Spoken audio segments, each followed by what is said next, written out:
Köylere çok selamlarınızı söyleyin. Komşularınıza selamlarınızı söyleyin. Ailelerinize bir selam. Kaybettiğimiz vatandaşlarımız oldu. Kaybettiğimiz vatandaşlarımıza Allah'tan rahmet diliyorum. Mekanları cennet olsun. Yaralı vatandaşlarımıza da Allah şifa versin. Milletimizin başı sağ olsun diyoruz.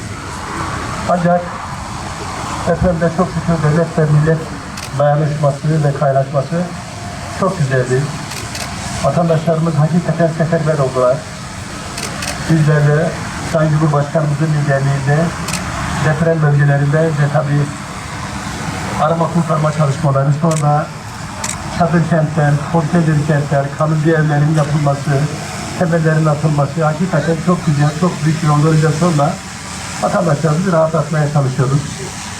Malumunuz 35 bine yakın depremzede de ilimizde şu an. Bir kısmı geri döndü ama büyük bir kısmı şu anda hala burada, sağ olsun. Mardinlerimiz, yani sizler büyük bir dayanışma örneği gösterdiniz. Türkiye'de örnek olan büyük bir davranış sergilediniz.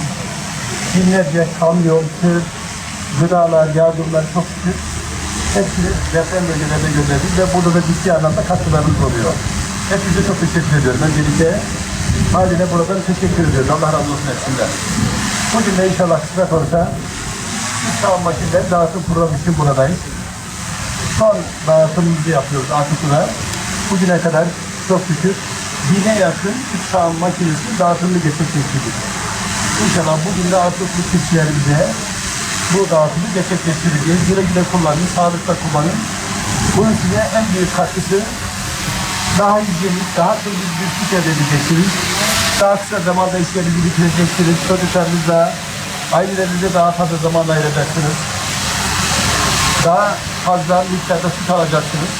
Ama tabii bunu önce kullanması inşallah arkadaşlarımız sizlere öğretecekler. O ücret eğitim programını yaptıktan sonra daha rahat bir şekilde kullanacaksınız.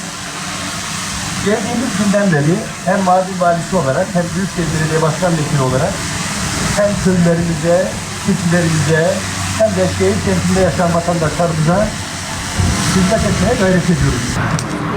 Abi Celil.